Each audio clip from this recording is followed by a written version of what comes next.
Frida Kahlo. Se há vidas que parecem predestinadas, a da pintora mexicana Frida Kahlo, 1907-1954, foi certamente uma delas. Poder-se-á dizer que toda a sua vida foi uma luta constante com o sofrimento, a dor e a morte. Aos 18 anos ia com o namorado Alejandro Arias para a escola quando o elétrico chocou com o autocarro onde viajavam.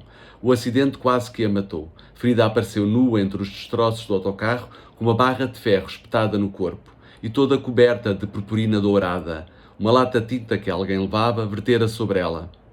A colisão partiu-lhe a coluna em 3 sítios. A cabeça do fémur, fraturou-lhe o osso pélvico e as pernas e esmagou-lhe completamente o pé direito. Pode considerar-se que a partir desse dia Frida começou a morrer numa longa agonia que culminou 29 anos depois. Todavia, uma extrema vontade de viver, aliada a uma força sobre-humana, levaram-na a aguentar estoicamente os 2 anos de internamento no hospital. O calvário de operações e tratamentos a que teve de submeter, e as dores e as limitações físicas que a haveriam de atormentar para sempre. Frida Kahlo nasceu em Coyoacán, um bairro artístico e boêmio localizado nos arredores da cidade do México, no ano de 1907. Embora por se considerar filha da Revolução, toda a vida tenha dito que nasceu em 1910, ano do conflito armado que opôs os mexicanos revolucionários à ditadura de Porfírio Dias. O pai de Frida era um fotógrafo judeu húngaro-alemão e a mãe uma católica devota meio índia, meio espanhola. Com 6 anos, Frida contraiu poliomielite. A doença não só a confinou durante meses à cama, como lhe atrofiaria a perna direita, mais magra do que a esquerda, e lhe deixaria uma lesão no pé que fazia com que cocheasse. Para esconder as lesões, passou a andar sempre de calças, e mais tarde com as longas e exóticas saias que se tornariam uma das suas imagens de marca. Frida defendeu sempre que tinha começado a pintar por aborrecimento aos 18 anos, após o terrível acidente de que lhe dilacerou o corpo. Todavia existe um autorretrato anterior ao acidente. Trata-se de um quadro juvenil e amador, mas onde já se pode antever o seu tema privilegiado, ela própria, e reconhecer alguns dos traços que a individualizarão. Frida Kahlo é uma artista de escassa produção. Cerca de 200 quadros em toda a sua vida, sendo que em mais de um quarto reproduz a sua própria figura. Autorretratos, portanto. O seu corpo destruído converte-se no protagonista absoluto da sua vida e obra. Espelhando a sua pintura na perfeição, a capacidade da artista de desconjurar o horror, de tirar partido do sofrimento como se risse desesperadamente de si mesma. Na verdade, tendo em conta que passou anos confinada à cama, Frida Kahlo não fez senão aproveitar favoravelmente a situação. Arranjou um grande espelho que colocou estrategicamente de modo a se poder contemplar e assim, deitada, produzir os seus famosos e inquietantes autorretratos. Além disso, mais tarde, fará da cama o seu altar sagrado, rodeando-se de fotografias das pessoas que lhe eram queridas e dos seus heróis. Stalin, Marx, Engels e Mao, como que ocupando o lugar por norma reservado aos santos milagreiros. Do dosel da cama pendia também um esqueleto de cartão, irónico e ilustrativo da morte, que toda a vida a perseguiu. Frida Kahlo conheceu Diego Rivera, 1886-1957, no ano de 1928, em casa de uma fotógrafa, onde se reuniam artistas e intelectuais de esquerda. Simpatizou imediatamente com Diego, embora o tivesse achado uma figura um pouco assustadora. Todavia, tendo em conta a forte personalidade e o espírito rebelde e combativo da própria, tal apreciação não impediu que se apaixonasse pelo pintor e no ano seguinte viesse a casar com ele. Rivera tinha 42, ela 22, menos 20 anos, e era já um pintor famoso do México, autor de murais gigantescos de temática revolucionária ao estilo realista socialista. Embora fosse feio, gordo, exuberante, intempestivo até à crueldade e terrivelmente mulherengo, Rivera gozava de um grande êxito entre as mulheres. Nessa altura já casara por 2 vezes, tendo filhos dessas relações, e não havia meio de assentar. Dormia com todas as mulheres que fosse possível. Comportamento que, para grande desespero de Frida, continua a ter depois de se casarem.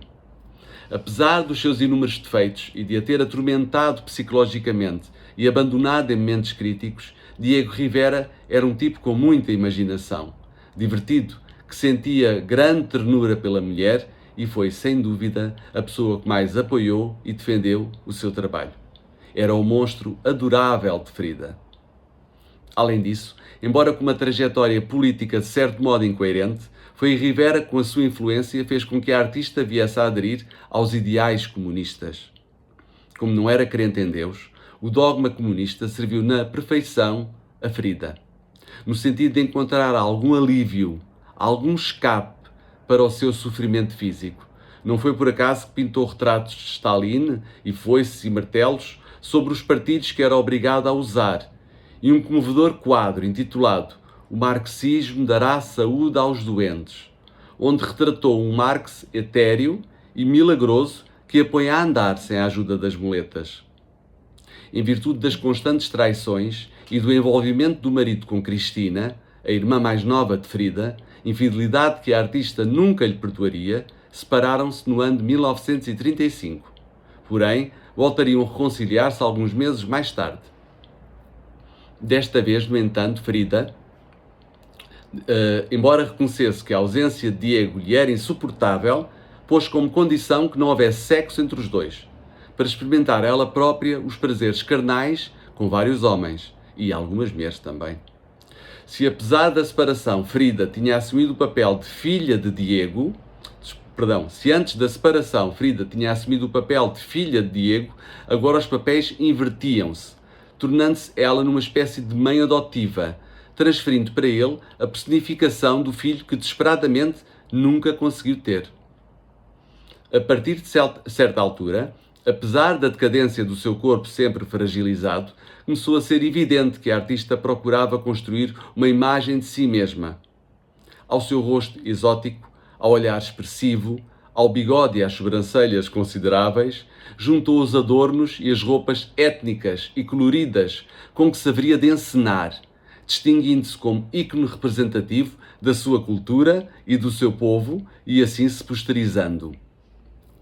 Em 1938, apesar de se ter sempre mostrado muito humilde no seu trabalho, que raramente expunha aos olhares públicos, chegaria, graças à ação de Diego, a sua consagração artística.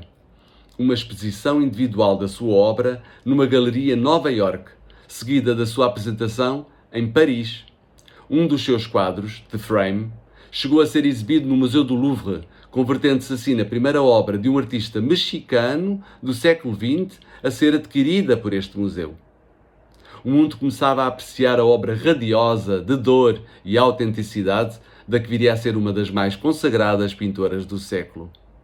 Todavia, mesmo com a quantidade descomunal de tratamentos e operações, fizeram pelo menos 32 intervenções cirúrgicas ao longo da vida, os problemas físicos agravavam-se e Frida, cansada, arrasada, ia dando cada vez mais sinais de desistência. Começou a beber 1-2 garrafas de conhaque por dia e a depender de morfina para deixar de sentir as dores.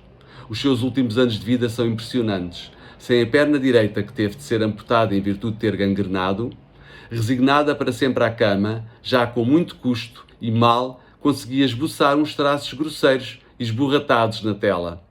Em abril de 53, inaugurou-se a primeira grande exposição individual de Frida no México.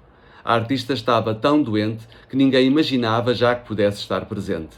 Mas Diego, num daqueles seus rajos arrebatados, teve a ideia de a fazer transportar de ambulância e a deitar na cama que instalou no meio da sala da galeria. Os amigos, os conhecidos e o público anónimo fizeram fila para cumprimentar Frida, que quase moribunda e muito drogada, pintada e enfeitada, participava silenciosa, com um sorriso agradecido à última encenação da sua vida. No ano seguinte, uma semana depois de fazer 47 anos, faleceria. O último quadro que pintou foi uma natureza morta de melancias que tem escrito no interior vermelho: Viva a vida. Viva a vida. Obrigado, fique bem, até à próxima.